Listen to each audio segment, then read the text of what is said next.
This week's guest is presented to you by Bertarelli Cutlery.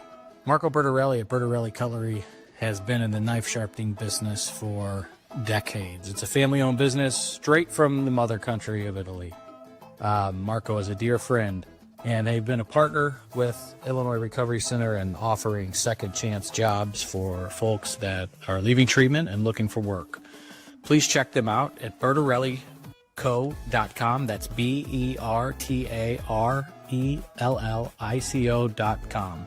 And you can always find them and their retail store at 1927 Marconi Avenue on the Hill in St. Louis, Missouri.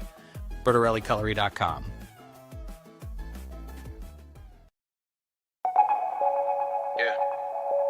I'll react if I had to, put some things in the past too, and don't let them distract you, but react if you have to. I'll react if I had to, put some things in the past too, and don't let them distract you, but react if you have to, yeah. React if you have to, yeah. Don't know the time, yeah. Just know that I'm, yeah, one of a kind, yeah. What's on your mind, yeah. We're hard to find, yeah. Beautiful mind, yeah. Still in my prime, yeah. Just know that I'm here. What's up, everybody? Pondoff's anonymous episode. Where's Jeff when I need him? 19. Is it? God, no. You don't have no fucking idea. Jeff Allen is not with us today. He's, I think, taking a vacation or, getting pussy whipped by his wife. Probably the latter. Excited to be here tonight. We have a very, I was going to say interesting, I was going to say cool, interesting, badass. Definitely the smartest guy in the room tonight. Oh my God. Dr. Chris Schenewerk, Yes, sir. who happens to be also doubles as the medical director for Illinois Recovery Center. Absolutely. Thank you for having me tonight, guys. I appreciate it. Jacob, are you going to chirp a little bit? Chirp at our medical director? Oh, so you're just going to talk behind his back. He tried that already. I thought you would say something about thanks for showing up. Oh, yeah. Forgot about that already. You're scheduled for like episode 3. See, we wanted you right out of the gate. My bad. I had shit come up and it Literally. just- You got sick. Doctors get sick too. yeah, it was not fun. It was like doing a colonoscopy prep every day for 4 days. Goodness. So it was bad. I've been so excited to have you on because I'm going to fucking hijack this with just a bunch of free medical advice here. Excellent. Like my mother, who has a long history of colon cancer in her family, still has never had a colonoscopy, and she's 68, and she's like 6 things of the prep because she'll get our family doctor will give it to her, and then she won't do it. And she's also an RN. Make the worst patient go RN, right? But I told her I want the prep. I just want to prep it so I can lose some weight. Does that work? It does, but if you eat like shit, then you're gonna gain a lot of shit. So It's like the White Castle's diet. yeah, you're just kind of a binge and purge kind of thing. But Cleans you out, huh? it does. It's completely cleans you out. So it's not about people that do these enemas and stuff. Is if they're just doing them, they got a good regimen where they're detoxifying. We do that with essential oils, and probably every 6 months. But And the enema? no, I don't do that. Okay, I don't. That's interesting. I don't. I don't know. I was like, this episode's gonna be great. No, it's I'm not into enemas. I don't. I think I can shit on my own pretty good. So I've proven that throughout my life. So, but no, we there's a lot of truth in some of the stuff that's so-called non-conventional. But if somebody's been using it for thousands of years and it's worked, I'm on board. Yeah. And it doesn't have Pfizer behind its name, I'm good. So, Amen. Well, we'll jump around a lot because I am fascinated to hear your take on a lot of medical shit. It's that we have in the country today, and knowing some people that have gone to Canada, Mexico, Costa Rica to do some stuff that for red tape won't allow here. I'm curious how you feel about all that shit. But you're also one of us and a trailblazer in this. So you didn't just become the medical director because you were looking for a job, right? No, I tell you what, it's one of those blessings. You know, my sober date is November 8th, 2018. And so I have 2,384 days today. I count my days. I like doing that. It just gives me a number that, 6 years ago, I would have never imagined that I could make it, When I went to rehab, which I went one time, and that's been my sober date, I've been very fortunate that way. Not that I needed to go years before, but that's my story. Sure. I thought, they're going to teach me how to drink normally. And That's so funny. I was so pissed at myself because I was a big wine snob, and I hadn't made it to Napa or Sonoma yet. And I was so fucking pissed off in rehab, like he ruined it and stuff. Clearly, yeah, it did save me a lot. Now I can take the limousine tour and just spend money on the limousine, and or the It's still balloon or beautiful whatever. out there. I guess. Yeah, exactly. So it is what it is. I remember when we'll talk about her a lot probably, but my now wife Angela, I met her in rehab, and I want to get into that because I don't want anybody. We frown on that, but people will understand later that we didn't go against what's recommended. But It's like there's exceptions to the rule, right? There's rules, and then through doing it a healthy way, I think you'll probably 100% agree because there was a time that right after rehab, I had gone 90 days and she had to get out after 4 weeks because of insurance. We met at Center Point in St. Charles. Oh wow! And we were graduates of the famous Lou there. So miss that guy. Wish I could see him more. But Was he that Center Point guy? I got a tech up there. I think he's a tech, right? I know all the time I'll go for like outside meetings, or I go there and speak, and I'd always talk to Lou. He's an old guy, a lot of wisdom. yeah, and he taught a lot of classes too. So they should have been, if they're paying him tech money, they should have been paying him a lot more. Oh, I didn't say that. I thought he was a tech. I could be wrong. But no, so I feel like a GM in sports right now. Like how do we make a trade? I mean, no, not necessarily that anybody needs to go from here, but it sounds like a fucking good addition. Yeah, gather as many tools as possible. Right. So you went to Center Point, huh? Yeah, so let's just start there. I mean, I'll talk about California later, but the thing is that now I'm not into the war stories, but I am into the character defects and the lessons learned and some of the craziness that went on. And that's more it is for the addict, because there might be somebody out there that does, hear my story and can, at least go, wow, that's a doctor and he went through the same thing I'm going through. But it's also for the loved ones too, because, I really want them to understand the struggle that we go through. And every morning we are so sorry. And in a true sense, I know we've said sorry a million times. Yeah. But we are so truly sorry. It's legit remorse. It is. I mean, certainly there's a lot of shame and guilt, but it is just such a horrible disease that it tears apart loved ones from the addict, and sometimes makes loved ones become addicts or addicted in some way. Sure. So Codependent. Yeah. Oh, codependency. We'll get into that later. I'm gonna probably keep saying this, but Well, we are super unstructured here, Doc. So talk about whatever you want, and if I blurt out some questions, I don't mean to derail, but No. it's just like you said, war stories, right?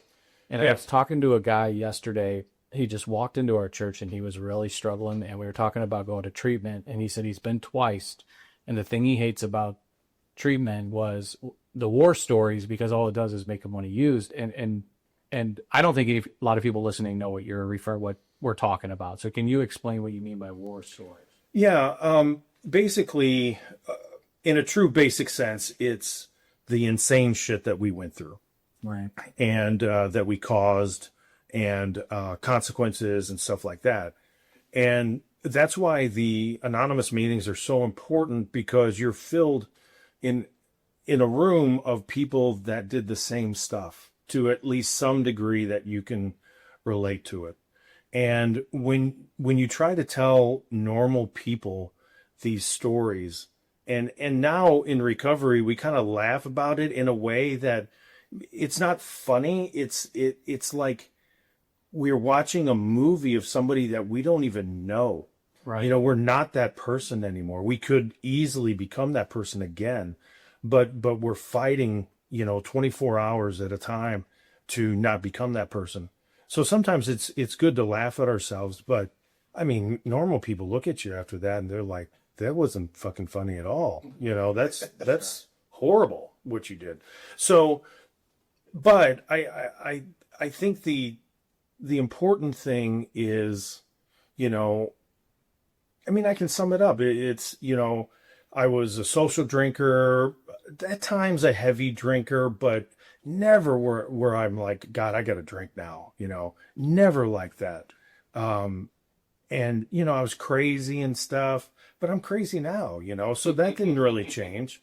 And So Jacob's not full of shit. no, if he's, whatever he says about me, I'll just sign on the dotted line. I know he's a truthful guy. So, but, so I basically, my first wife, the mother of my boys, my two boys, Kyle and Ryan, just beautiful kids that came out of a mess. It's a miracle that they are beyond normal. They're How old are they? 28 and 26. Oh, wow. Okay. Yeah. So, and they were in their teenage years when the destruction really happened. So they were, in my book, I write a chapter on sponges, which is about children. Yeah, I'm gonna read that. And it's really important to understand why I wrote that part and named it that, because so many times I talk to addicts, probably weekly, and they're convinced because their kids are babies yet, or their kids are 2 to 5, and well, they don't know anything. I mean, there's studies galore that show that if a baby is not nurtured, they will not grow up normal. Something will happen because the brain's just constantly developing all the way into puberty. So, to have this false sense that, I kind of slide out of this because my kids are young. No, I mean, they're sponges. They soak up everything. I learned my wife and I are foster parents, and you go through what's called STARS training and they teach you about traumatized little ones from 0 to, really 18. And I almost wish, probably said this before in hindsight, because I wouldn't be smart enough had I had my own child and went into parenthood, signed up for a training class, because I obviously think I know everything anyway. But in hindsight, after going through that class, I'm like, fuck, everybody should take these training classes, and they teach you about how, and there's a book called The Body Keeps Score about kids in infancy carrying this toxic shit that's going around them. Mm-hmm. Especially at that age, they are literal sponges, and they carry it their whole life.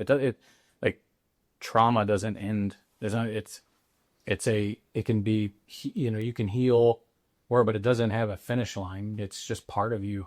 Yeah, just like addiction. Fascinating to hear you say that. And we'll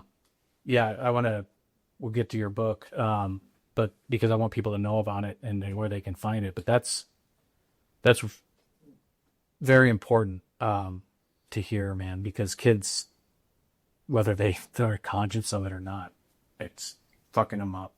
Yeah, and most of them blame themselves then later. Sure. That they did something wrong, that's why mommy or daddy are sick. That's the common word, is that they say the name sick, but we feed that to them. We figure, if I explain it to them that they're just sick, then that'll be okay. Not if they're constantly sick, because they go to school and somebody's grandma's sick and she gets better. Mm-hmm. They just, they're in concrete thinking. They can't move past that. It's black and white for them, so, they constantly are, bombarded by that. And the same goes for the loved one, the one that's not an addict. And they don't leave the situation, and they keep the kid. Well, it's better if the kids, stay with both parents. No, it's not. Definitely not. And there's studies that show that too. So, when this divorce happened, I just was not prepared. I thought I knew all the coping skills in the world. I could take care of patients, I was doing great. And then boom, it just went to daily drinking almost immediately. So doing the math, this was about 15 to 10 between 10 and 15 years ago. Yeah. So basically, let's see, 50. So yeah, 16 years ago when it pretty much started. Leading up to that, you drink socially. I drank hard, but I never blacked out.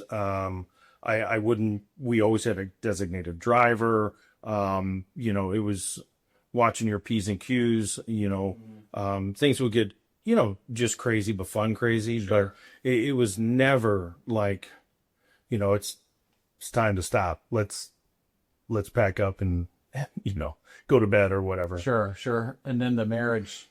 That just changed 180 degrees. And I was so mad at my first ex, and I did the blame game, like we all addicts do, and I thought that this was her fault. You would drink like this too if someone took what you thought was going to be a lifetime of love and togetherness and just flushed it down the toilet and put your kids against you. And now I got lawyers, and it's like we don't look in the mirror. That's another thing the disease does. Is they're like, no, don't look in the mirror. Look at me. It's okay. I got your back. That's what the disease says. Sure. And I'll make you feel better. Yeah. What'll make you feel better. So let's just go do it. Come on. And we lie to ourselves, and then we fall into that rabbit hole. So that went on for a good 12 years, and then my boys, who were older teenagers, basically got to the point where they just didn't want to be around me anymore. And that just pissed me off even more. Yeah. And I pushed them away even more. Blame them, blame her. Exactly. And at the same time, I got married again, and saying absolutely everything I talk about is about me. So when I say a toxic relationship, I'm talking about myself. Sure. But it was a toxic relationship. I mean, we dated in college for 3 years, and then we got back together. She had gotten divorced, and then I did, and everything was about drinking. So that's what made it toxic. We just really didn't have a lot of time together where that wasn't involved. And it sounds like that was the foundation of the relationship. Yeah, and I loved her, and I believe she loved me and stuff. But when you have those factors involved, it just gets in the way of our relationship, and that started to fall apart. She started to lose respect for me. One of my biggest character defects, besides being lonely, is disappointing others. So I started to lean more into the shame and guilt, and it then started to affect my job in a way. This is something important, I never drank at work ever. Never right before, never at lunch, at work. I never drank on call. But the thing that really hit me one time, and I lost it, maybe I heard somebody talking about this, but it was like, well, fuck, I'm up till 2 a.m. finishing my 3rd or 4th bottle of wine or liter of vodka. Man, what would my blood alcohol level be by the time I wake up 5 hours later and go to work? Mm-hmm. And that was just devastating to me. And I realized that when I was in recovery, and I'm like, I'm in. There is a big myth that you can drink as much as you want on a Sunday, and as long as you go to sleep Monday morning, you're not drinking. Well, you can get it. I know a lot of people that got DUIs the next morning. It's a low bar. Absolutely. I met a guy who was going to alcohol court or one of the classes, He had gotten a DUI the day after his 21st birthday, and he partied and stuff, had drivers, did all the stuff, but got up, went to Denny's, got pulled over, and, you know, of course, he thought he was fine. Sure. And he got a DUI, you know, trying to do the right thing, Right. you know. So, you know, and I have a theory about this, and boy, I keep thinking about this. How can I do a study? But I would really like to know what, as alcoholics, what our blood alcohol level is when people think that we're functioning. Right. Like when I went to an intervention, about 3 months ago, and, this person was employed, and his boss went with us, and, he had just found out about this the day before. We kind of, the people around me that asked me to do this went to him and said, look, he loves his job and stuff. You might be pivotal in helping with this. And he's like, I didn't know there was a situation. I mean, he's great, you know, with what he does. And I'm guessing it's probably the lowest about 0.15, I bet. And it goes probably to 0.2, where we can just function and people think we're okay. So, I mean, we're just legally drunk all the time. That's, yeah. You know? Yeah. Almost double. Yeah. I mean, that's double the legal limit. Absolutely. We see that here all the time when they come in for detox and like they seem sober, they blow to 0.1 something. Yeah. Really? Well, yeah, it's like they're you would never guess that they're drunk. Right. Absolutely. So, Man, now I'm starting to think about, because I mean, there wasn't a 24-hour period for about 10 years where I didn't go from drinking whiskey, and I don't know. So that I never got to zero. yeah, probably not. Because once we reach, let's say it is 0.15, we go below that, we start trembling, spreading. Right. Our baseline is not zero; it's 0.15. Exactly. And that's my theory that I have, just from, like Jacob was saying, is seeing these people come in and working with others, that it's got to be up there where they just totally functioning. Now, I teach when we do our AA meeting here at IRC and other places, I tell people all the time, I want you to remember one thing. There is no such thing as a functioning addict. There's no such thing. So quit saying it. Right. Because something in your life, if you're an addict, something in your life is not functioning. And again, you know, it goes, oh, you think You got more than one thing too, right? Absolutely. And guys are like, well, I still go to work all the time. Yeah, but you're drunk at work. Yeah. You know, You're not functioning well. apart. Your kids hate you. Yeah. Right. Yeah. Jacob has said that a couple times, because, I mean, I don't know if it's just growing up in Belleville or it's not, you know, just because that's my experience, but you hear the term functioning alcoholic all the time. I mean, the people wear like a badge of honor that they can, and it's always almost always associated with, because I go to work. Right, yeah.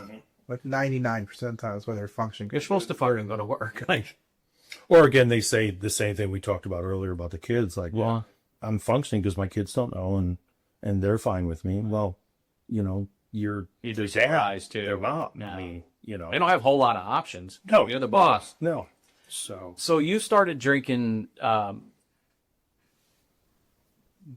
bottom fell out, and those are my words. It sounds like the divorce, and I've heard that, and I know some people that are going through it right now. That it is a hard. My wife was divorced, and she led some groups at our church, and they still do. It is. People think that haven't been through it, and I haven't. So I've heard this from people. Like, it's like one of those, if you know, you knows. Like, if you've gone through it, you have a whole fucking level of respect in seeing people that have gone through it, because it is brutal. Just the whole fucking thing is brutal. yeah, I mean, you literally go from you're loving someone and your soulmate to almost every time hating them. I mean, how does that even happen? No, lawyers don't make you notes. Oh, absolutely not. So, yeah, that's what affected me, and of course I blamed her for it, and then I blamed the kids because they're getting brainwashed, and she never did that. I mean, we all say in those divorce situations, even when you're doing your best, you say some things that you shouldn't in front of the kids, but you know, she wasn't like that, and But so I just went wild for that time, and disrespected myself, disrespected everybody else. And then near the end, right about 2 months before I went to rehab in that November 2018, it really, looking back, it really started to affect my job. And I think what I was doing is just wearing down. I just couldn't keep up with it anymore. And I started to, for some reason, maybe gain some clarity. I think the biggest thing was, and I have this in my book too, I was finally, it was right when I knew that the boys just weren't coming around anymore, and I was fed up with it. And I got into that horrible thinking that if I'm not here, everything will be fine. And, the fucking, I know where you're going with that. yeah. And so I set up my own demise, and, by the grace of God, I mean, there's no other explanation for it. It did not happen at near the end. And I think that moment I gained a little bit of clarity in the middle of the disease. And then when I started seeing it hit my job, I was always the go-to guy for the group. Like, we need something done, get a hold of Schenewerk, he'll take care of it. Or, we need another person here for the interview, and, he'll do it. Well, then I was drinking before the interview. I'd get to the restaurant early, start drinking then, because I could order whatever wine I wanted to. And this was about a week before I went to rehab. And so I was drunk at the interview, but, asking questions, but trying to be that suave guy that I was. And finally, I was sitting at the table. There was two other doctors and the doctor that we were interviewing. And I remember just, like, all of a sudden, like, coming to, and nobody, I didn't drift off or anything, but inside I'm like, my God, did I say something? Did I do something or whatever? And they're just talking. And I excused myself. I went to the bathroom, and it was the first time I went in this restaurant. It was the first time I ever looked in the mirror, and I did not recognize who that person was. And I was scared to death. I mean, it makes me tear up because I remember that look, and it was just black. And so I didn't even go back in to the private room we had. I left. What was interesting was one of the doctors there had brought his wife, and it was the first time I met her. And she had heard about me and stuff like that. And she's like, "Oh, you leaving so early?" And I'm like, "Hey, do you mind coming out to my car with me?" And she's like, "Sure," And of course, she's probably like, "Oh, he's going to grab some stuff for the meeting or whatever." I got in my car, and I fucking lost it. I mean, bawling, hysterical, just, I don't know where I'm at right now. And she's like, "Wow, what the hell?"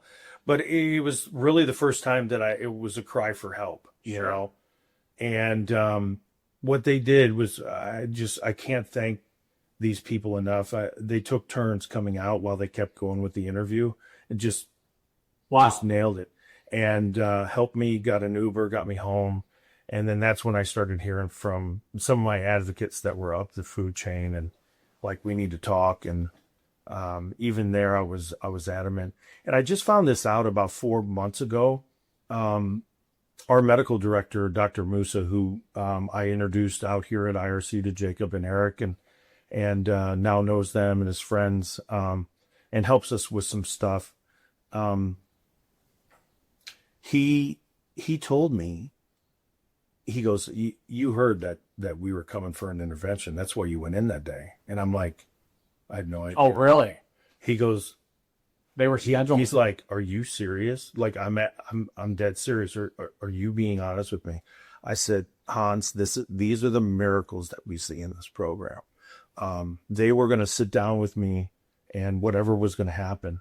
And I ended up that day waking up, falling to my knees, and begging for help. And that's when I went to rehab, November 8, 2008. Oh, shit. That's wild. Yeah. So, at Centerpoint, it's a rehab. It's not a resort. It's kind of a hospital setting, ish. Right. We're here. It's just, it's so nice here. It's just the trees and and the freedom that we give the addicts that are trying to recover, and that's not how it was there. But Right. I was at a point, even though I was trying to figure out, am I going to be able to drink normal again? At the beginning, it just was so peaceful. Yeah. And I met Angela there. We had actually lived in the same small town, Smithton, where I'm from, for 10 years. So I was gonna ask if you grew up in Smithton. Yeah. I remember I checked into it. The rehab I went to was similar to Centerpoint. It was hospital-esque. It may have been connected to some kind of medical facility. It was called Mira in U City off Union. It's closed now, but I remember going in and telling the guys that, I just wanted to, I need to get to a point where I'm having a couple Coronas by the pool. Not. And so when you say that, I totally can identify with that, man. That's how I thought I was going. I never thought I was never going to drink again. You go there with your briefcase and you lay it out in front of them like, so this is where I want to be, guys. So what do I need to do to get there? And they're like, nothing. Right. Because that's not where you're going. So yeah, they just humored me and got me behind the double doors, and that they did their job. So Yeah. I do want to bring up, because in your book, when you went to treatment, I thought it was really cool because you were set up to go to a place in Chicago, right, for That's correct. doctors getting treatment, and you opted out of that to go to, I'm going to say, like a normal yeah. treatment center. Kind of your thought process there. I thought that was cool, like the insight to do that, to be a patient. Yeah, that was really cool. you had I'm making some assumptions here, but the means to go places that are more bougie than Centerpoint, I would imagine. Yeah, I'm sure through the insurance, or if it didn't cover it, I had the means, and I could work some things out if I wanted to do that. And really instantly, it wasn't like, oh, I'm going to think about this. It was an instant decision. When my second wife had called them and said he's willing to go to rehab, my advocates, and they had already gotten a list of stuff, and multiple ones were where physicians go. And they had said that, and I immediately said, no, Right. I need to go where my patients are. 'Cause I'm no longer a doctor, I'm a patient. And it's got to be that way. I could just in nanoseconds think how that was going to play Yeah, out. they started with that type of humility there. Well, Because it'd be easy to be like, well, I'm a doctor. let me tell you something. But that was, And when doctors and the word ego sometimes go hand in hand. I've heard, Doc. I'm not saying that, but We're taught that. I mean, you have to, that God complex, because Yeah. you're in charge of people's lives. So you're God-like, right. So to be able to, humble is almost an understatement. To be able to be that self-aware, because it's so fucking humble to say I need to go be with my patients, and that's what I am now. I mean, that's impressive. And when Shows where you've gotten to, like how hard it was to get to that point in a way. And now I can really feel that look in the mirror at that restaurant and how fucking hurt you were. Yeah, that was the monster. I mean, I finally saw the monster in my horror flick. It was right there in front of me, and it scared the shit out of me. But so I decided to go to Centerpoint. It just happened to be the next thing on the list. Like, okay, let's go. And so I went there. I did the detox. Kept my mouth shut. I listened. I didn't want anybody to know I was a doctor, so I didn't play that ego card either. I wanted to be a patient, and it finally got out, and then again, the disease was telling me, oh, don't tell, nobody can know, you got to keep secrets, you got to keep lying. And once people knew, they were just like, holy shit, a doctor can be an addict. Yeah. I'm thinking of that. Yeah. And Centerpoint themselves had in their history had very few doctors come through there. So, it was neat. And I got extra attention, but I got extra attention because the therapist there, who was so good, wanted to learn from me. And of course I needed to learn from them, but, It's so important. I had to put a pause real quick, because you've said a couple things that I still see and hear. Just like just because you coming here is the first step.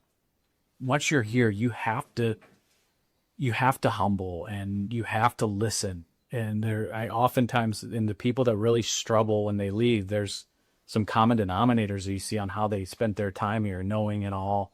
You said you just did talk and listened and were like open to learning and surrendering. Like those are all the things that I want people to hear, that they're the ones struggling right now and thinking about coming to rehab, because that's yes, you got to come, and then you have to. That's what you want to mimic. You have to act that way because that's how this works. Yeah, you have to completely surrender. Completely. And so that's what I'm hearing you say you did, and that is maybe why you've done it one time. And I feel like one of the lucky ones too. It is very similar, but it was the ultimate.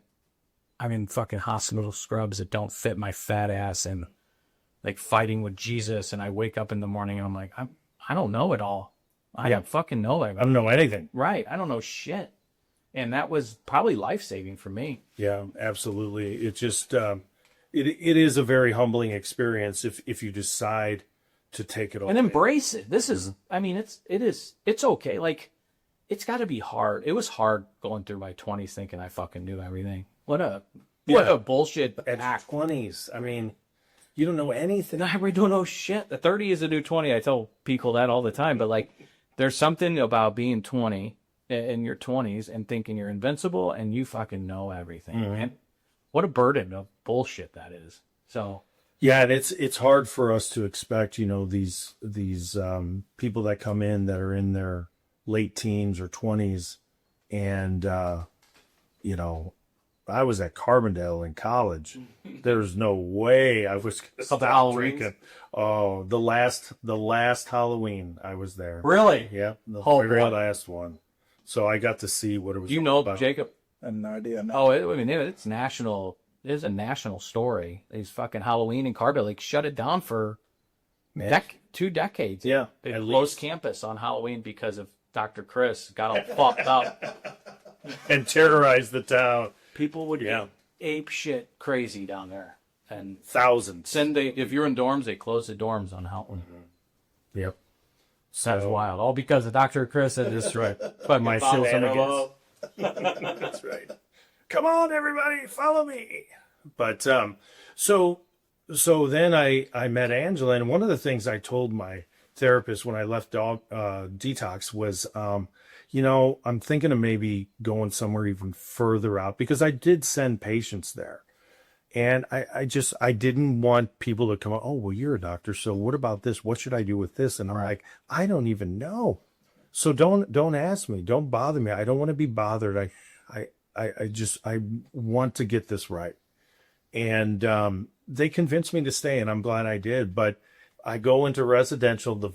I walk in with my suitcase, and there's a woman there, beautiful woman, with a Waterloo jacket on, right next to Columbia. And I'm like, motherfucker, I knew it. rivalry, though, right? But, right, well, and with being a midget, a Freeburg midget, they're both rivalries. So, it's hard to live with Columbia still say being that, a right, midget. Jacob? So we can. I think so. It's fine. I get. They shut that down. I have a grandfather clause, so no, they haven't. I thought they just. They're trying to sue again, and it depends what kind of board we have. I know They're going to be sympathetic to Right. small people. I mean, that's not why we're named the midget. So It's like the orphans at Centralia. Not Central. But it is funny though. The fucking strip clubs used to have midget wrestling, and now they call it little people wrestling. So Larry Flint's is eating. Freeburg gonna come around exactly. anyway. The Freeburg little people. But so what was neat though is that when she and I started talking our story, and then found out we lived in Smithton at the same time. And didn't know each other. Didn't know each other at all. Because these are small towns. But I knew her husband Okay. because her husband built what ended up being my watering hole. Interesting. Yeah. And so this place, it was called Willie's at the time. His name is Bill, was literally my office is here and Willie's is right here. And Smithton? Two parking spaces afar. So what I would do eventually was, this is the crazy thing. I was so into working out way before this happened, I built a gym onto that was physical therapy and gym. Nice. I'm glad you said that while I was talking. But Me too. and I worked out like crazy. I'm trying to think where Willie, because I forgot many nights at Smitty's.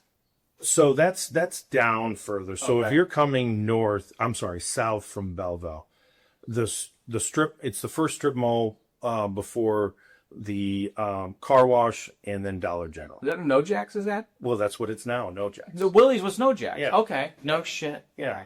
So I would, try to rush my Yeah, I know patients through. exactly. Okay. Right, and I just walked right out the back door. Didn't want people to know I was going in the front door, going through the kitchen, come out, and it was like Cheers. It's like, Doc, Yeah, right. Hey, Doc, did you kill anybody today? Not today. Woo. How many prostate exams you have today? Wash your fingers. I mean, just everything.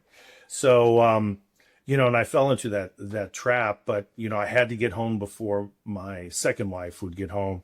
And then, but then I would continue drinking at home. Right. And then near the end, it was like she wasn't even coming home. She was staying in St. Louis with her mom, and it just everything was falling apart. And then that's why I ended up going in.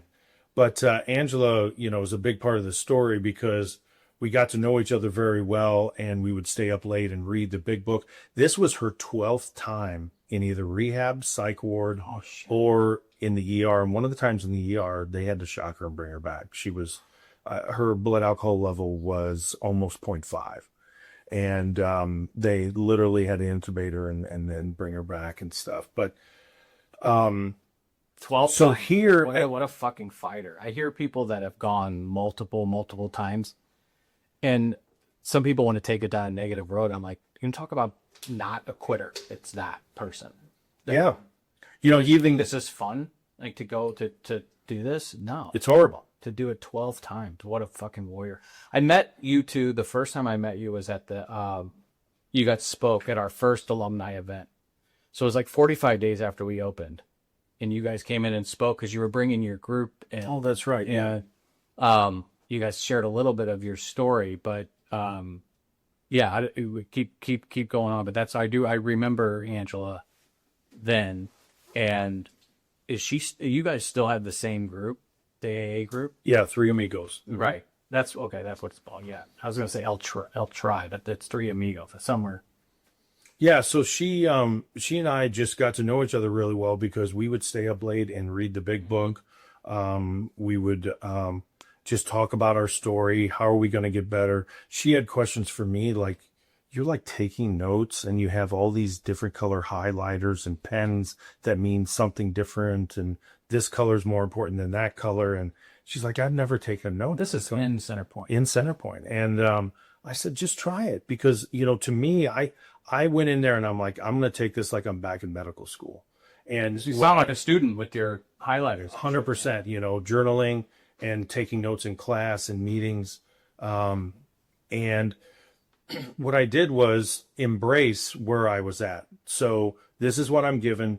What do I get out of it? And so I started taking notes. She started taking notes, didn't like it, stopped taking notes.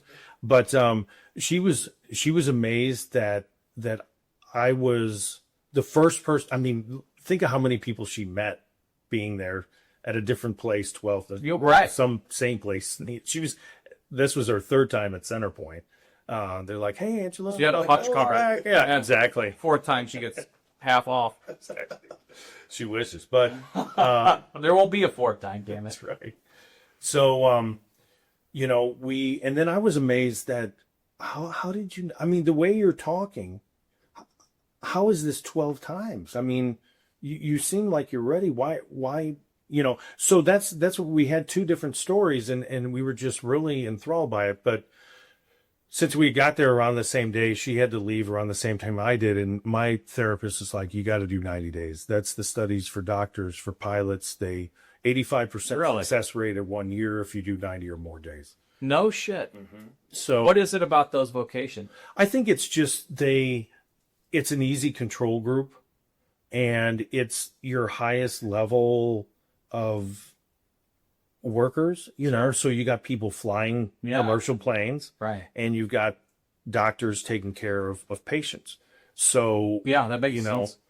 and, you know, they're willing to do whatever it takes and be in studies and stuff like that. So, you know, having an 85% success rate at 1 year compared to, I mean, less than 5% of just the general people that come in each time to, you know, to any rehab. That's a You know, huge number. It's unbelievable. So I just said, let's find a place. So I went to La Jolla Recovery in San Diego and did 2 months there. Okay. And I A little nicer than Center St. it was, yeah, especially, you know, December, February, you know.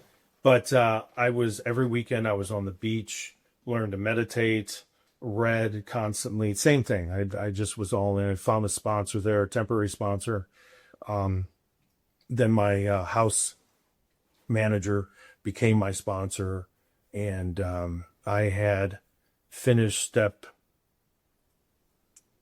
7 by the time that I had left rehab 3 months later. Did you have a private practice when you went to rehab? So I was taking care of about 5,000 patients at that time. Jesus. So, you know, that's, Talk to people that think they can't leave their job to come to rehab. yep. I say this all the time, you know, again, you know, that's a big thing they fight about is like, I can't leave my I job. hear every call. You can leave your Right. job. And you know what? We, especially here at IRC, we have it down pat how to help these people, from helping them keep their job with FMLA to paying their bills, their mortgage, their cars, their this, their that, when they got court, you know. So it's just, again, that surrender. Are you going to surrender that everything's going to be okay? And that's hard for human beings to do. Sure. I mean, I do. I sometimes, I don't know if it's when I start getting impatient after a long, you know, explanation that your job is less important than your life. And if the job fires you for going to rehab, then fuck that job. Big time, fuck that job. And there is, in 99% of the time, it's just one of the barriers we put up so we don't have to actually check into rehab. We got these excuses and we really cling to them. But there's so much, the level of empathy from like vocational and legal is gone way up than what it was probably even in 2018, but even 20 years ago, it was way less. Now, I mean, it's illegal really to fire somebody for going to rehab. Yeah, for having a chronic disease. Sure, right. Yeah, you can't do that. That tape keeps playing in my head. Is here you are, you know, successful physician, a studied doctor, and you know what this shit does to the body and what it is, but it's tell me it's not a disease when it, you know what I mean? Like when you have it. And so I think that's pretty powerful for people to know. And back to the job thing, here you are with a private practice and 5,000 fucking patients, and you were able to say, hold on, I got to save my life. Yeah, again, I finally got rid of the ego and said, you know what? Somebody's going to take care of these people. And they did. They stepped up their game. And I'm so grateful for And they'll like to do another 60 on top of the 30 that say, this is more important. This is my life. This is, if I want to make this stick. No, I can't rush back to the job. But for 30 days, as soon as I get out, I got to go extend it. I mean, that's powerful shit, man. Yeah, and it wasn't like I was in constant contact with even my advocates at work.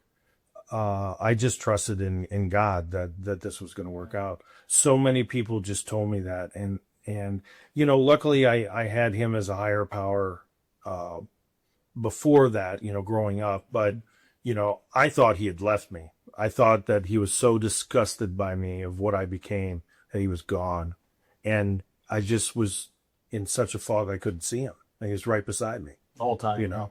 So I pray for that every night. I say, thank you for my journey and thank you for being there the whole time. So gratitude is absolutely to anybody that has helped you along this journey. So, but, you know, there I just, you know, it was residential the whole time and it was just every day was a meeting and just full of recovery and really got me on a good path when I left. Now, what I had waiting for me was a wife that never came to any family things. Hardly would stay on the phone 10 minutes when we would even have family calls. And I don't mean just her and I mean with the therapist and stuff like that. So, you know, and to have to hear the therapist really lay it out, like she's not on board with your recovery. And you know, had already been through a divorce. Like, so this was the second one. You know, I had just, not, well, a few years before, but had bought what I thought was the home I was going to die in. Sure. Dream home, gated community in Smithin, pine trees everywhere, lake. Picture perfect. 6,000 square feet. I was set. And when I left, I put it up for sale. And I took a couch, 2 beds, 4 pieces of each, spoon, fork, Nice. 4 plates, basically that, and went to an 800 square foot apartment and lived there for 2.5 years. I'm like, if I'm going to do this, I'm going to humble myself that and learn that it's all borrowed. None of it's mine anyway. So had an auction company come in and just clean out the house. I can imagine when the therapist now here, and this is down in San Diego, like giving it to you real, that now the second wife is, my words, not giving a fuck about, like, that had to hurt. And you're feeling feelings now, and that's what we do when we stop self-medicating. But Well, how did that go down? it's well, it's funny because it was 2 weeks before I was to leave, so they were starting my discharge planning, and they had met, and I met with my head therapist, and we went through, what are you going to do? And at the time, I said 2 important things. One, when she asked me, what are you going to do about meetings? The first thing I said is, well, I'm going to have to drive like an hour away in Missouri so no one recognizes me. And the second thing she said, what about your marriage? And I still said, I got to go back and fix that. And I remember her looking at me and just going, I thought you fucking learned stuff here. Oh, wow. God bless it. And I was like, what did I say wrong? And she's like, I mean, how many times we told you can't fix anything but yourself? So you can't fix this marriage. What you can do is you can get better. And the people that are proud of you and advocate for you, you will keep. Everybody else needs to go. That's her clinical way of saying it. Yeah. And again, with my wife at the time, you know, I brought this on her, you know, and whether, you know, how she dealt with it or didn't deal with it or whatever, you know, these were my consequences of what I had done to her.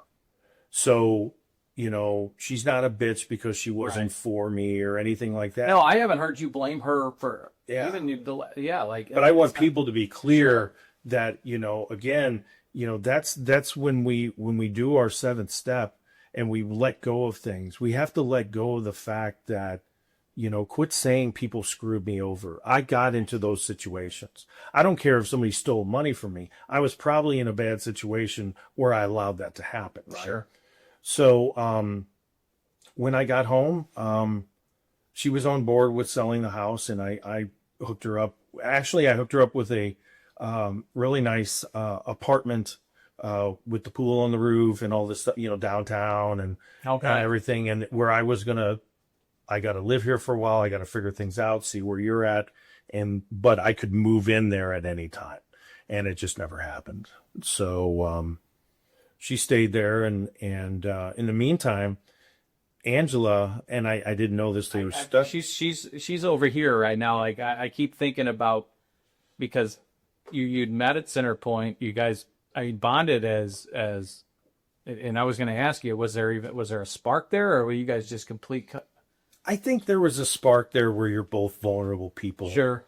And, you know, she was in a toxic relationship too. So that's why we warn people, because that you think you've met the person. You're both sick people. Mm-hmm. You know, a sick mind can't help a sick mind. So that's the worst thing that could happen, you know.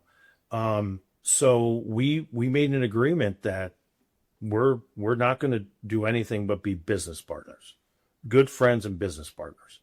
And what I meant by that is that's when we decided to start the Three Amigos, and that we were going to do this journey together because our story together at that time still was pretty unique. And When did you make that agreement, though? right when I got back home. So she had been home for 2 months, cleaned up her shit, basically.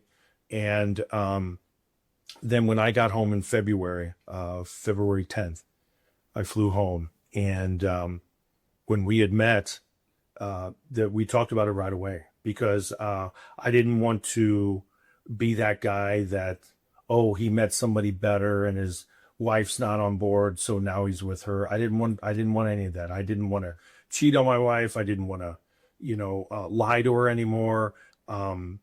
She knew about Angela. She had no problem with Angela. The funny thing is Angela, with her second DUI, which was while I was at San Diego. Wow. And that's a great story because she did not even drink. And it was because of her decisions that she got a DUI. But Okay, my mind's spinning a little bit, but basically before, the quick story. Sure. So what had happened was she had remained sober for this whole time since she got there in November 2018. So now we're talking February, end of January, February of 2019. What had happened is she was in this toxic relationship, and she kicked the guy out, and that was the last time that he was there. And he left some gummies behind. Well, she never did gummies. So she's like, fuck him. I'm going to sleep good tonight, then go to work and stuff like that. So she took like a handful of gummies, no shit. not knowing. And she never. anything.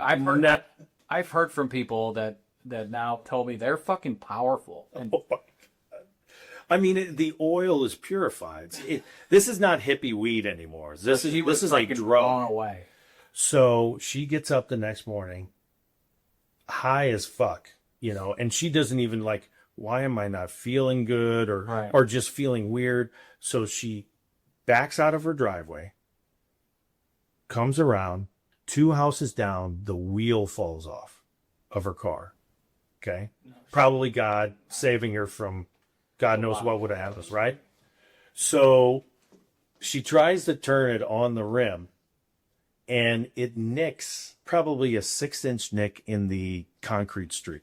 Okay. Again, consequences. So the police officers, 2 of them, different ones that lived down the street, were leaving for work, pull up. Well, there's Angela, probably drunk again, so they get out. And what she's worried about is, because she knows she hasn't drank, but she's so paranoid. no idea. This is But she's like, you know what? They're going to bust me because I'm going to be full of pot, and if I blow, they're going to detect marijuana and exactly how much. And so now they're going to think I'm a drug dealer. I'm going to go to prison. And she just says, I'm not going to blow. Please take me to jail. no shit. And that was the last time she drank or did anything. Yeah. So she changed her sober date to that day, January 3rd, I think it is. So Yeah, that's like a fucking asterisk on that in the reg. You gotta. That's I just like I feel so. I do feel bad for her, but then but that could have been a reason for her to really just fucking just go back out. Yeah. So good for her to.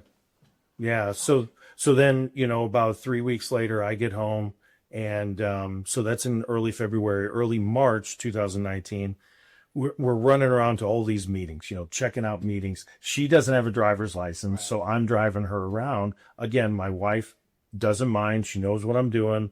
I've got this apartment, and but she's not joining me at meetings. She did one time, another God moment, but she just wasn't up for it. So Angela, I just kept doing things. We had our conversation. It's all business, and I said to her one night, I said, why don't we start our own meeting? We're running around with like chickens with our heads cut off. Why don't we just start one in the back of my office? And that's where we started the Three Amigos. The very first meeting had 4 people. All of us went to rehab together. Right now, one is still out there, and one died of alcoholism. And we kept it going. So we've been going just over 6 years. Now we have, it's been consistently between 30 and 40 people, but it was up around 50 to 60 for a while, but that's just amazing. And that's a blessing, because what happened was a year ago when it was like 50 and 60, I'm like, we're getting too big. Right. Newcomers are going to come in. They're going to be intimidated. Sure. They're not going to share. What do I need to do? So I started going to people in recovery saying, can you start a meeting in Freeburg? Can you start another meeting here? Can you start one in Waterloo? And, you know, we all of a sudden, in an area that didn't have meetings, you know, as of November this year, we'll have a meeting every day of the week. No kidding. Yeah. It's awesome. What makes it, is there something different about this Three Amigo meeting than just in AA you find online, or is it the same literature, the same? Because I feel, and I asking and not answering a question, sorry about that, but you have a unique approach, in from what I heard, my opinion, and I think it's very important. I agree with it. I've heard some people say that you can be very direct in here, which is life-saving in my opinion.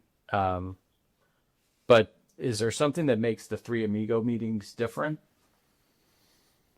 I would say what I believe makes it different is, well, let's just say this. If someone goes in there for an hour, they'll know they were at an AA meeting. So there's no doubt it's an AA meeting. Okay.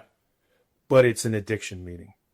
We have gamblers there, and they don't drink or do anything else. Interesting. We have, of course, you know, people can say they're an addict.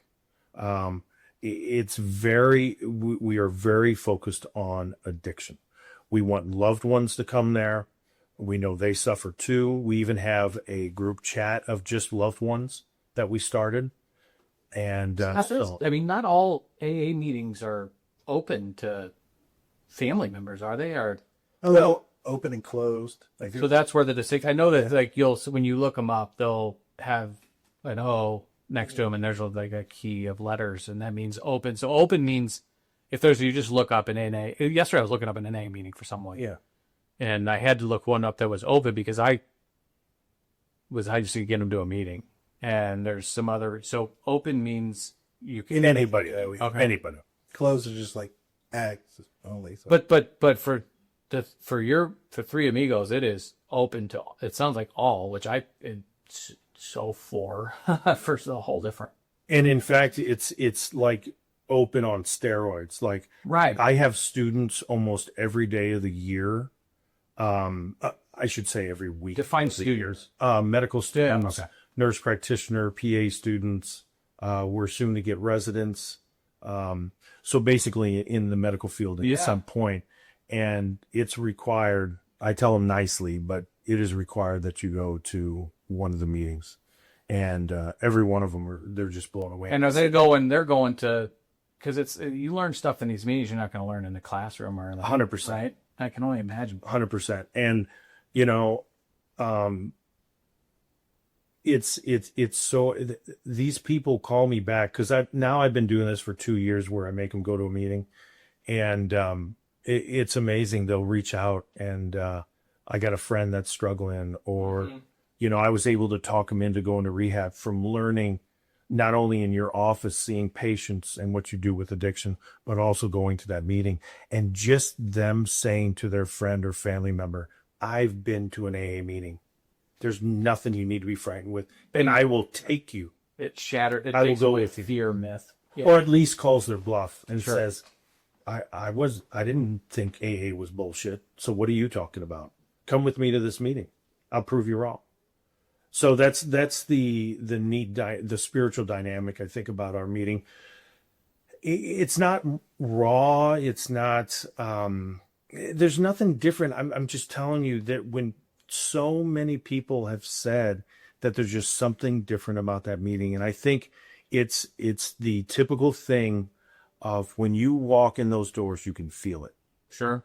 And there's nothing negative. There's no negative energy. There's just welcoming. And it just makes people feel comfortable. And I think that, and you know what? Some of them, you watch them and they're having a spiritual battle right in front of you. And they're sweating and they leave and you know what? They got to figure that out. But that's how divine or holy I think that meeting is. I truly believe that. I believe that all of our higher powers are watching over that meeting. I'm convinced of that. Yeah, that's, I mean, that's me. I ended that shit for sure. 100%. Do you guys meet, like, what's the schedule? So basically, the Friday meeting is the original Three Amigos meeting. Yeah, Where's that at? that's at the Life Community Church in Columbia, Illinois. I was going to say, I'm picturing like my PCP's office, and you said it started in the back room of your office. It's not that big. It's got to have 40 people.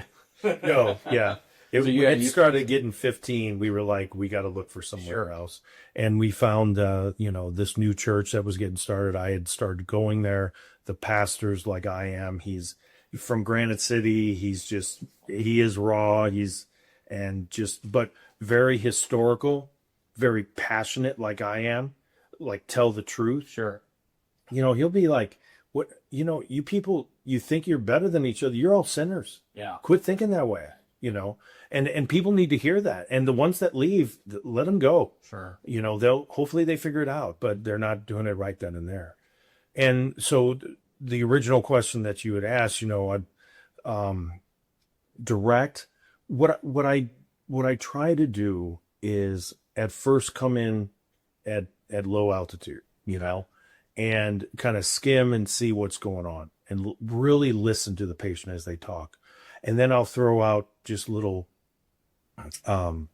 we call it bids. All right. Little bids. All right. And see where they run with it.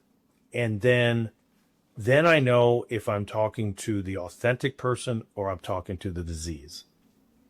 And when I talk to the disease, that's when I get fired up. There was a good kid that came to me and I was given a tour early on, a long time ago here, and was pissing and moaning that he was, and what I gathered is he was clowning the fuck around in the meeting, and you basically said, I'll see you back here. That's happened a couple times, but yeah, it's like I'll ask nicely once, and then after that, if you're gonna keep grabbing ass, then it's gonna be out in the open for everybody, and you can deal with you can charge the leaders table. I don't care. Right. I mean, you're gonna learn something from that experience. Yeah. It's probably, that's what I mean. It stuck with me because when I was in rehab, there was a clowner, and I was a lot like you. I had experienced the most humbling moment by that day I checked in, that evening, going to bed crying like a fucking little baby. And I was like, when I woke up, I'm here to listen and learn. And this kid kept fucking around, like not taking shit serious and trying to be a goofball. And the sweet tech that was like helping out this girl, she was like, Chris, are you okay back there? I'm like, I'm okay, but we're on the 4th floor, and I'm wondering if so-and-so has wings, because I'm going to get ready to throw them out the fucking window. And that is like one thing I said that, and everybody was like, yeah, he's driving, and the kid needed it. But nobody would call him out. Like they did, nobody like that was leading the room would say, this is not the place for fucking, pee-pee slaps and shit. Like, and I'll stop that shit right away, because what happens is it's distracting from everybody else learning something. 100%. Because this individual needs a little attention. Get it after class. Right. Go moon everybody as they're walking out. I don't fucking care. Yeah. But don't do it in my meetings. This isn't, your senior year at Belleville East or Freeburg. This Correct. is fucking people that are like almost dying and literally dying, and they do trying to save their life. So yeah, that shit somewhere else. And it happens too when I'll tell somebody will say not the right thing, and I want them to think about what they've said. So I'll say it in the way that we all right now talk, people in recovery talk, and it stirs them up. There's a couple of words that I use that probably somebody's going to walk out of the meeting. And one of them is victim. Okay. Sure. That's guaranteed. One or two ladies are going to leave the meeting. But again, that's the spiritual battle, right? So that something triggered them because that's like somebody finally said what their gut's been telling them. Right. And boom, it clashes. And then he triggered me. Well, I probably did, but I hope that sticks with you, Jerem, that you think about that. I forgot what the other one was, but victim. That was, yeah. Yeah. And listen, man, people have been through it. But I remember telling I think my son and I was probably having a temper tantrum, but he was too young to understand. I mean, you're going to do good despite the shit, because he was our foster place with us when he was 3 and had a tough first 3 years and talk about toxic and everything, and grew up in a meth lab and shit, and it just I was like, you're gonna do right and do good despite this isn't gonna be a crutch that you can lean on the rest of your life. And I tried that with my own childhood trauma story the first, I think, up until I got sober, because I was trained to have the sorry, but this happened to me, I can get away with this bullshit. Right. And that got me fucking nowhere, Doc. It got me fucking. Got you it would be into rehab. Yeah. You know what I mean? Absolutely. And then no more of that shit. It's no more sorry, but it's I'm sorry, I fucked up. I'm gonna change my behavior. That's right. And that's the first chapter in my book is Victimville. Yeah, so let's talk about your book. So Victimville, that really? That's funny. I like that. And that's the thing when in a What's meeting, it called? it's called My Walk Through Hell. Where's and the camera here? what I like, and this was very important to me, is to be able on the title to, cross out the run and the crawl, because if we run or crawl through our hell, through our suffering, we're never going to find the way out. We have to walk through it. And we have to observe. We have to be uncomfortable. We have to suffer.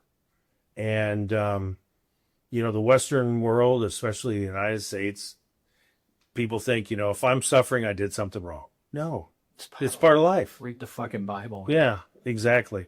And you'll learn a lot when you can finally embrace life, know that suffering is around the corner, and just be prepared for it. That's the best thing you can do. So, what did you write this? 2023 is my life coach, who's the other author of the book. She challenged me to write a book. She was like about 2 years into us getting together and her coaching me. Tracy said, she goes, I think you need a real challenge. And I'm like, all right. She goes, I want you to write a book. I said, no way. I'm not a writer. I don't know. Yeah, not that. But what I Which means that's what you got to do. Exactly. Yeah, I wasn't going to let her be right. But then I came back to her and I said, what if we twist it a little bit? And basically every chapter that I write on is about a character defect or a spiritual gift, or like, Sponges, particularly about kids. Then she writes about how she coached me through that. So it's full of tools that addicts and loved ones can use.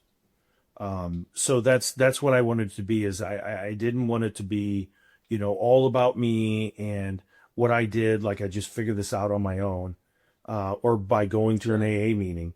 It's like, no, this person is very important in my life, and you'll understand that by reading the book. And it's funny, a lot of people that, have gotten the book, they're like, well, I just read your chapters and I skipped Tracy's. And I said, no, go back. You have to read them together too, because you have to see how she helped me not be a victim. Yeah, that's really, The concept of it, like, so when I read it, I didn't know that in my book a little bit, but I didn't know that's how it was written, or I just thought it was your story. Then I was getting like, they goes through like the addict side of it all, your viewpoint, then the professional side, their viewpoint of the whole situation. Who's not? I thought that was amazing. Yeah. So I was going to ask. So Tracy's not an addict. She is not. I mean, that's just two very important perspectives in this whole thing. Like, that's incredible. But her first marriage, she was married to probably the top 3 addicts of all time. Got it. So she's gonna kill me when she hears this, but you know, she really had been through the ringer. I mean, the ringer. And so she can coach me from a loved one standpoint, because I need to keep hearing that. I need to keep hearing how it affects the people around me, even in recovery. You know, I need to keep being reminded by that, or that people still don't get it, or people still hold a resentment against me, even though how well I'm doing and how I deal with that. Because, I mean, just me before recovery, whether I was an addict or before that, my idea is like, well, fuck you if you don't like me, you know. Sure. I'm me, you know. No. You know, it's their perception. So how can I change my perception? Well, how can I change their perception? I can change their perception by my actions. And if my actions don't change their perception, I move on. Sure. Right. You know, Control that, right? You know, like Jesus told the disciples, don't keep sitting there night after night trying to convince these people that are letting you stay in their house. Just at some point, you got to dust off your shoes and go and walk. Just go to another one. And it says it in the big book, right? You know, it says, you know, if we're wasting our time on somebody that doesn't at this moment want to get it, there's somebody out there that we're missing. Sure. That we're missing. Absolutely. I think about that often when I get it's a privilege to do church here on Saturday nights at 6. There's some real pastors that come and help. So just so you know, there's a fucking credibility to it. But I tell everyone, when you get out of here, we need you. The rooms need you. You need to keep showing up. There's not a finish line. When you're 5 years in, 10 years in, 30 years in, you have to keep showing up for the new, because we're going to keep coming. Yeah. And that's not going to stop. Right. I mean, it is so important showing up is such a big part of any battle. You just show up, be a part of it, be a part of the community, and you just learn that, and then you're there to help somebody else out. So, where can you get this? Amazon? So that's the complicated part. For literally a year and a half, I got a self-publisher. So, and I would mainly just give it out through my through the office. Okay. And what I tell people is it's free, but all donations go directly to helping an addict get into rehab.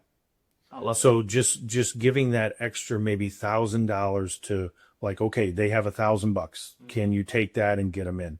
And we've sponsored now 7 people. That's awesome. To do that. Every single penny goes for that. So what I do now is at the office I have QR codes. I just got the LLC approval this week, so then I can just kind of group things together. Then I'll get a website and stuff. Okay.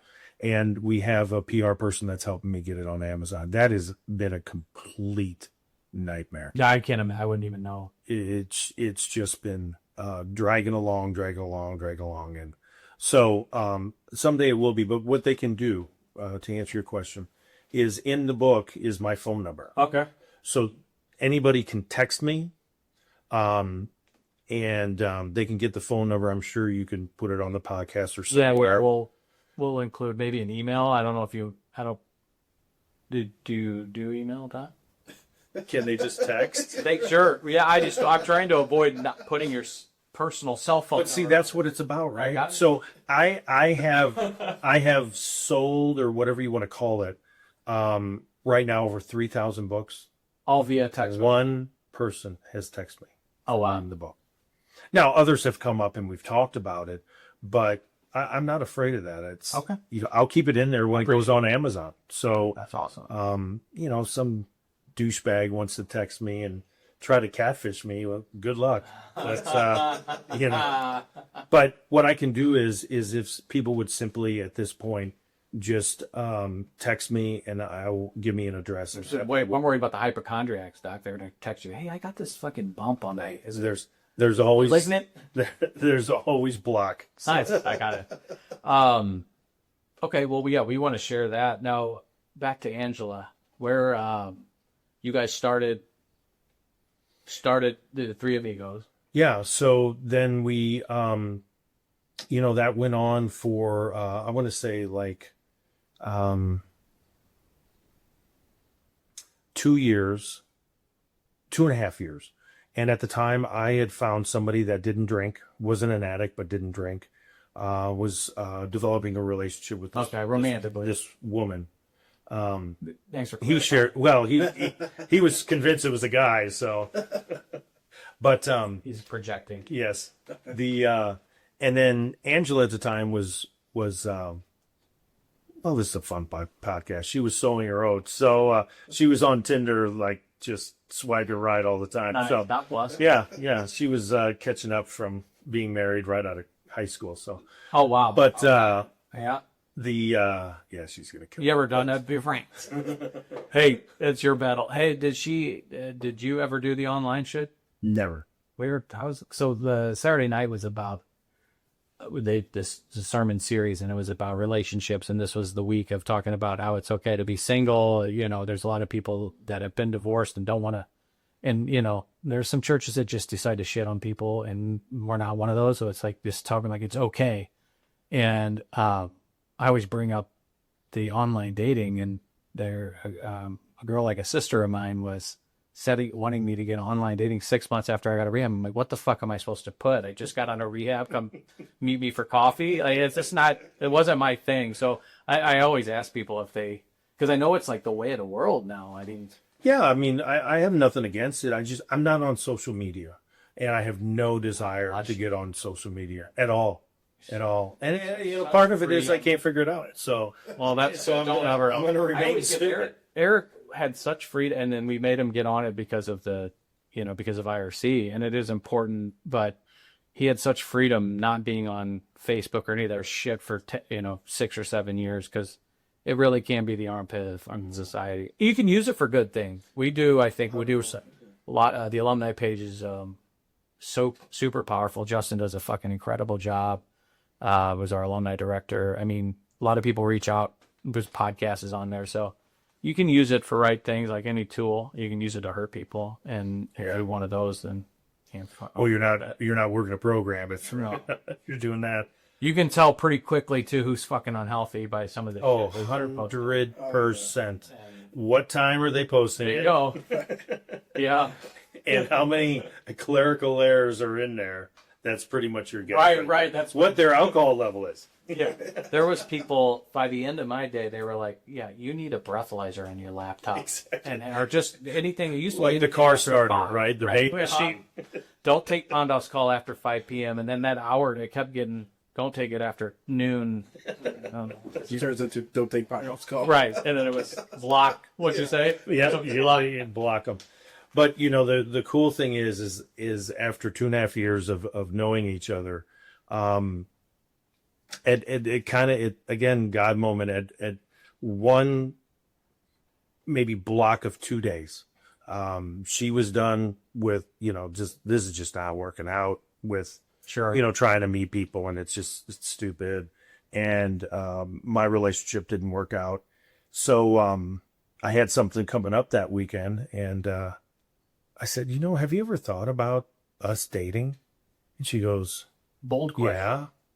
And I said, well, I mean, Good answer. Really? No, it sucked. She's like, well, oh, fuck. exactly. But I said, well, what do you think? She goes, it's about fucking time. That's what she said. And we've been together since. Dude, that sounds really easy, like that little conversation. I think that means something. Well, we're aligned. Yeah. I mean, if we can, once people get through the 12 steps and they get into recovery, emotional sobriety is so important, and teaching people how to become aligned, teaching people how to properly sponsor, how to properly go out and help people. That's the emotional sobriety stuff that Bill W. started talking about in the 12 and 12. But a lot of the writings he had afterwards, he was getting to it and then he passed. And, that's the next chapter of recovery is emotional sobriety.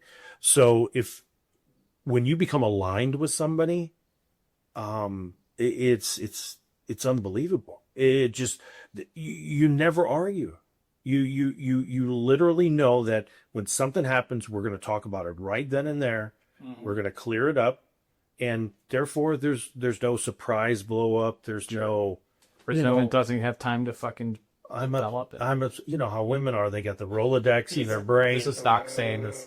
You know, and like, well, you know, 2 months ago you said Like Tuesday at 3:00. yeah. So there's none of that. So basically, whether it's a loved one or back with your kids, you're aligned with your kids again. You know, that is a spiritual gift, being aligned, because we learn how to become aligned with our higher power. Well, why not do that same thing, you know, with a human? And that's when you get it. When did you? So you asked her that. Had you given it any thought up until then? And there's a reason I'm asking this, but did you? I mean, you guys are obviously physically attracted to one another, right? I mean, that's got to be there, right? It's not it's by far not the most important thing, but it's got to be there, right? So, did you give it any thought in those 2.5 years? Oh, absolutely. Yeah. And the reason, it's so much in common here. My wife now, I always thought for about we went to church together for 2 years, and my whole thing was I could not shit where I eat, and that church was how it saved my fucking life. And I've been in the toxic, you know, getting whiskey bottles broke over my head, breakups. And I didn't know, like, there's no way I could. My mother kept saying, "You got to meet a church. You got to meet a girl at church." I was engaged to a fucking hooker, but so the pre-sobriety, not, God bless her, not her. It's my fault, Right. And so meeting Ash, I was like, I can't ask this girl out. That's why I'm asking you if there was some of that, because you and Angela connected, it sounded like, and there was a third person that connected very deeply on this recovery thing that was so, I mean, life and death. Yeah, and that's how we always looked at it. By that time, we were so aligned; it was just easy. Sure. And then it was neat because God finds a way. 100%. And You did it right. You said at the beginning that there was we don't advocate to meet someone in rehab, right?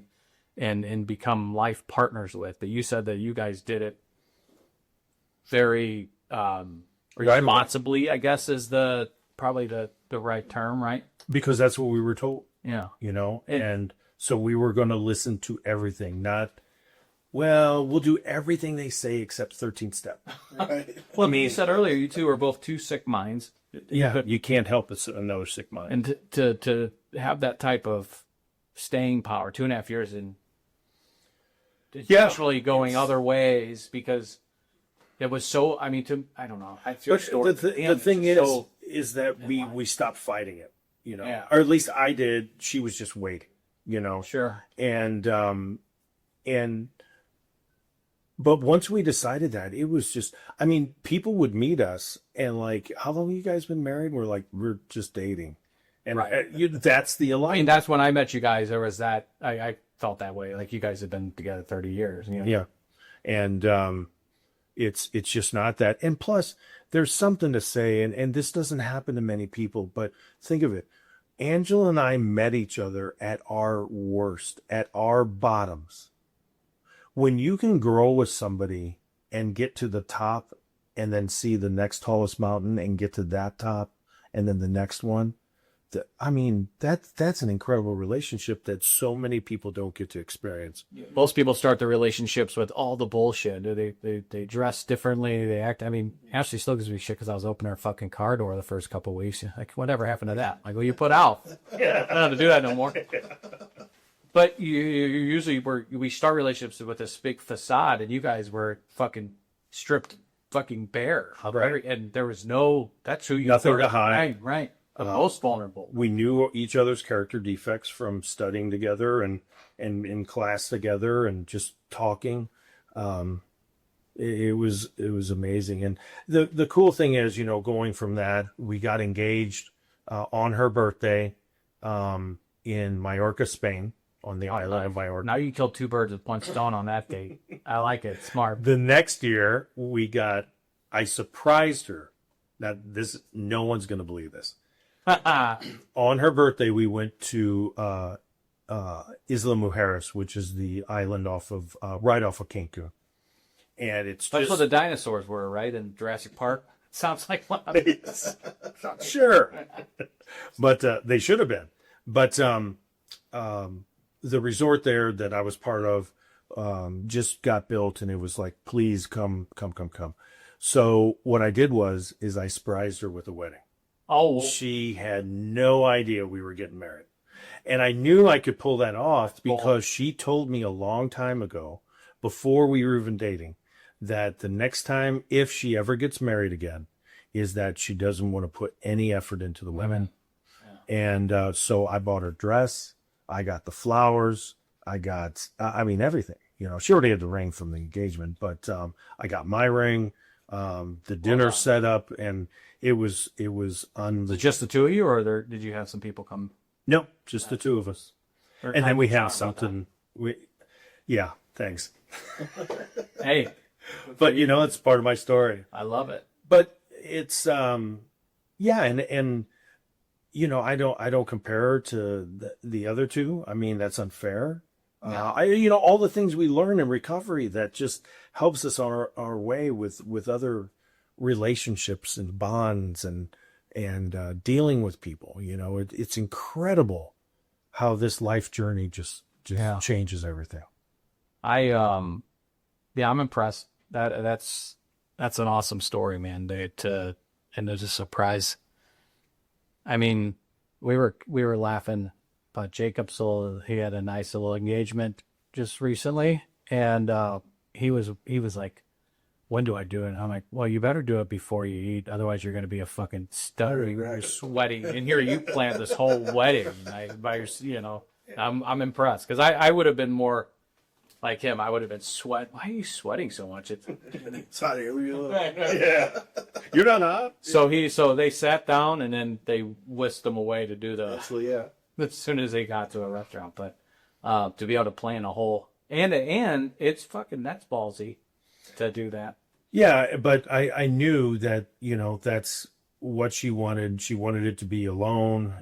We had never talked about getting married. I mean, like, oh, well, where are we going to do it? Right. For nothing. It was just, I'm like, God will lead me through this. And Awesome. it was When what perfect. How long has it been since the wedding? So we got married there, but if we would have made it official, then we would have had to done blood tests, and of course she would have known, right? I probably could have lied about that too. I would have gotten away with that one. Like, oh yeah, they're required since COVID. They're required blood tests now. That's fun. So when we got back in November, the day after, this is funny because we planned it the day after Thanksgiving because no one's going to show up. Oh, they all fucking showed up. Oh, So we had 300 plus people there, you know, for a third marriage for me, you know. But well, that said something about the people that come, because I bet they could see a level of happiness in you that they'd never seen before. absolutely. And the neat thing was my family coming up, so many family members in tears, that what I did was, and Jakob was there at the time, it just so happened that there was probably an equal amount of family and friends. Sure. And the family, it just happened on one end, and on the other end between the dance floor was the friends. And I, after we got married, which my son, the youngest one, he was valedictorian of his class at Freeburg, fourth generation in my family going to Freeburg. Got a full ride scholarship to Alabama in aerospace engineering. And because of my addiction, decided God was telling him to go into ministry. No shit. So he's went to a 5-year college in ministry after he went 1 year at Huntsville, then finished up some classes at SWIC. And at that time, it was in my addiction. I was going to take his car away from him because I got it for his, you know, all this horrible stuff, like you're fucking throwing your life away. And spiritual moment, they came to visit me in San Diego, and he goes, "Dad, I want to talk to you about something." I'm like, "Sure, bud, let's talk," you know. And he said, "Look, you're doing incredible." I mean, they saw a change in me just 6 weeks into things, 8 weeks. And he says, I'm not saying this to be, you know, like against you or whatever. And I'm telling you, at that moment, something told me, I'm telling you this. I said, buddy, I know what you want to tell me. He goes, you don't, Dad. I haven't told anybody this yet. And I said, you want to go to school for ministry? And he just broke down crying. I would cried together. Your son, this is incredible. Yeah. And so he Where'd he go? Ozark Christian College. Okay. So in Joplin. So so both boys are back in the area, and we get to spend a lot of time together. They'll come to me. So did he do your wedding? So he did the wedding, and I wanted to get some tips. but that was special. And then he was marrying us. Kyle was with me, my oldest son, and then Angela's two boys were up there too. So that was really neat. And when I gave the speech, I asked all the family to stand up. And so that was the one side. And I said, thank you for putting up with us. You guys know what you're talking about. Don't shake your heads. But I hope you're proud of what you see. And we're going to keep doing it. And then I said, and will anybody somehow friends with us or related to the Three Amigos please stand? And the entire other section stood. And my family was just like in, at that time, 5 years, what Angela and I had created. That's a glimpse of heaven, brother. Yeah. It really is. You know, so it was spiritual that night too. That's awesome, man. So you didn't start as our medical director at IRC day one. Tell us how that came to fruition, because you were here as an advocate, helping. I know you had met Eric, right? And yeah, tell us how that all came about, because I think it's really cool that, I mean, you chose to be here. It's not. That's how I look at it, you know. Yeah, well, I was drawn here, Sure. you know, by Jesus and leading me this way, you know. But what it literally had happened was I got a phone call at my office during office hours, and their nurse practitioner at the time was calling me to let me know of a patient there, and I'm like, IRC, what is IRC, you know? And because I thought I'd known all of them. Well, they had just opened up, and I was like, this is wonderful. I mean, to call the primary doctor and let me know what's going. And I said, can I tell you a little bit of my story? And then boom, it just exploded. So Nathaniel got Eric and I and Angela to dinner, and we just sat and talked, and I said, what are the chances I can start an AA meeting here? And they just needed they said probably yes, but I'll get back with you right away. So Angela and I started a meeting, I think in September. Yeah, because it was year 20. Is it 2023 that you guys opened up? Yeah. Yeah. Because it was like day 48. I remember that specifically. It was like day 48 because our first client got up and spoke at that and was like 48 days sober. And I think that was one of those numbers. It's like 40. It wasn't 45 or 50, and that's when I met you and Angela.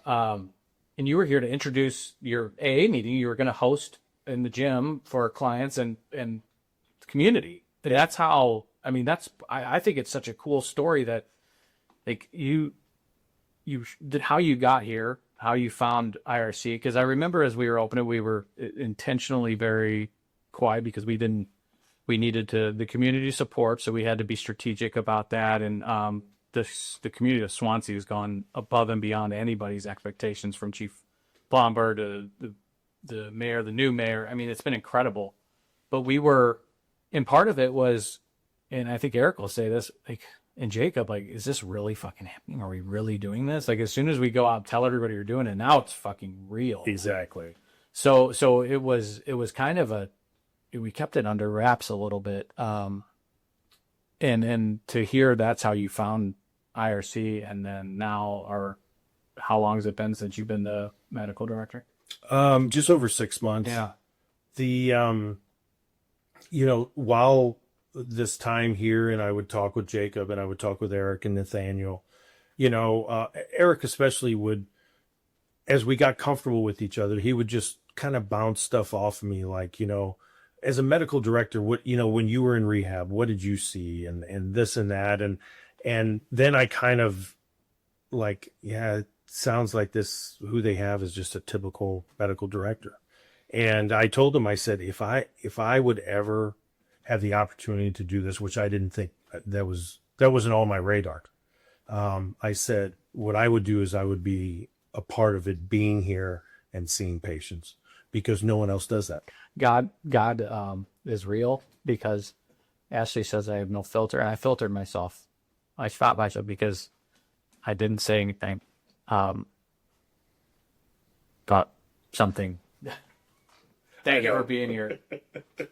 But I mean, it's with fucking God. I am new to this side of it. Like I've been to rehab. I've did a podcast on recovery. I used to send people to Eric and Bodie up in Jersey and Florida. And when people would call me from the church, if they knew somebody that was struggling, I'd meet them. So always on that side, never on this side. And I never realized that it was you're the exception, not the rule on being here. There's and actually seeing people like.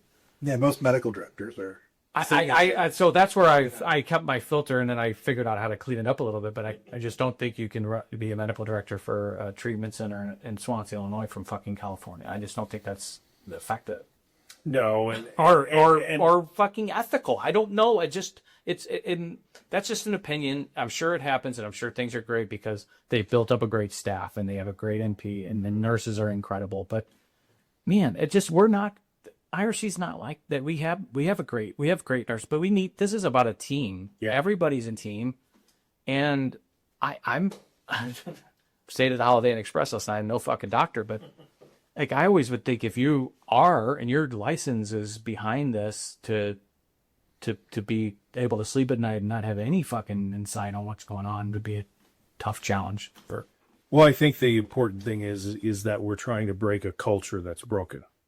So by doing things differently here, I believe that just like when Angela and I started the Three Amigos, we took everything we didn't like about AA meetings and everything we did like, and that created the Three Amigos. Interesting. And I think that's exactly what they're doing here, is that all of us have experience in rehab, in addiction. So what did we like, not like, and how can we bring everything that worked to these people coming in now? Sure. Well, I think your whole story is incredible, and I think it's from a lot of different angles. I think it shows people that, yeah, even doctors can suffer from this. Yeah. And believe it or not, they can work a program to get sober. They can achieve that level of humility, which my wife's late father, I never had it. We actually bonded over what we called the Dead Dads Club, but he was a ER doctor in Long Beach, and she's got some funny stories, but she laughed a little bit about it. It's God complex that he had. And just so you know, he was married 8 times. So.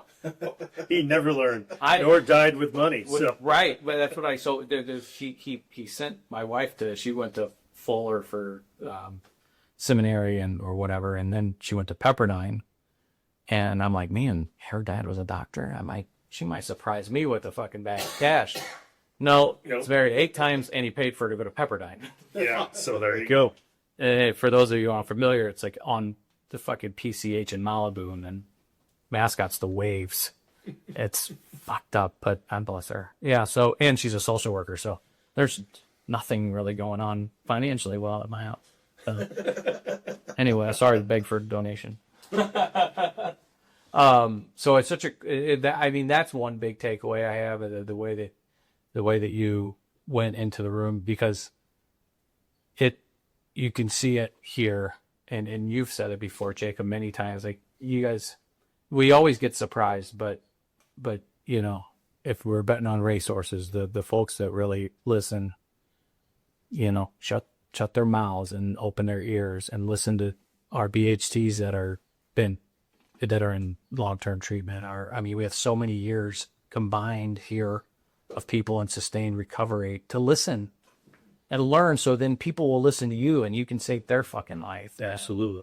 I hear that like front and center in your story, and mindfulness and self-awareness is It's key. And always be curious. If Not- more people here would be curious just to find out what can I do to get better.